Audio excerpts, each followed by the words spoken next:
हैदराबाद में doctor B R. Ambedkar के 125 feet तवील मुजस्मे की नकाब कुशाई रवान साल के खत्म तक अमल में आएगी।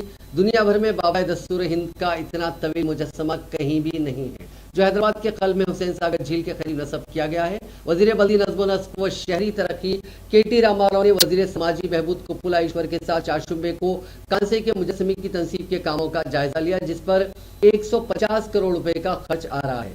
के.टी.आर. ने बताया कि बुनियाद के 90 से 95% काम मुकम्मल हो गए हैं और मुजस्समे के अतराफ 11 एकड़ के इलाके को एक सयाहती मरकज के तौर पर तरक्की दी जाएगी। उन्होंने बताया कि म्यूजियम, तस्वीरी गैलरी और नुमाइशी लाइब्रेरी के जरिए डॉक्टर अम्बेडकर की जिंदगी और कामों को उजागर किया जाएगा। मुजस्समे के करीब एक मेडिटेशन सेंटर और मीटिंग हॉल भी होगा। वजीर बल्दी नज़्म नस्ब ने कहा कि मुजस्समे के काम तेजी के साथ जारी हैं और वजीर समाजी बहबूद इन कामों पर मुसलसिल नजर रखे हुए हैं। ओहदेदारों के मुताबिक इस मकाम पर तमाम सहूलतें बशमूल बैतुल खला, कैंटीन और पार्किंग भी रहेगी। इन वज़रा ने डॉक्टर अम्बेडकर की यौम पैदाइश के एक दिन कब्ल इन कामों का जायजा लिया।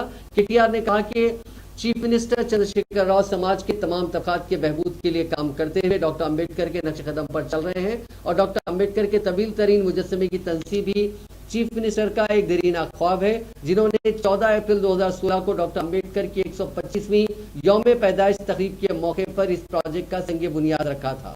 उन्होंने बताया कि प्रोजेक्ट की तकमील के लिए 1 साल की मोहलत दी गई थी, ताहम 14 अप्रैल 2017 को इसकी नकाब कुशाई नहीं की जा सकी, क्योंकि ताखीर की वजह से ज़ायद 5 साल तक ये काम जारी रहा। ओहदेदारों ने तवील मुजस्समों का जायजा लेने के लिए मुख्तलिफ ममालिक बशमूल चीन और सिंगापुर का दौरा करते हुए माहिरीन के साथ इजलास मुनक्किद किए, ताकि इतने बड़े मुजस्समे की तनसीब से कबल एहतियाती इक़दामात से वाकिफियत हासिल की जा सके।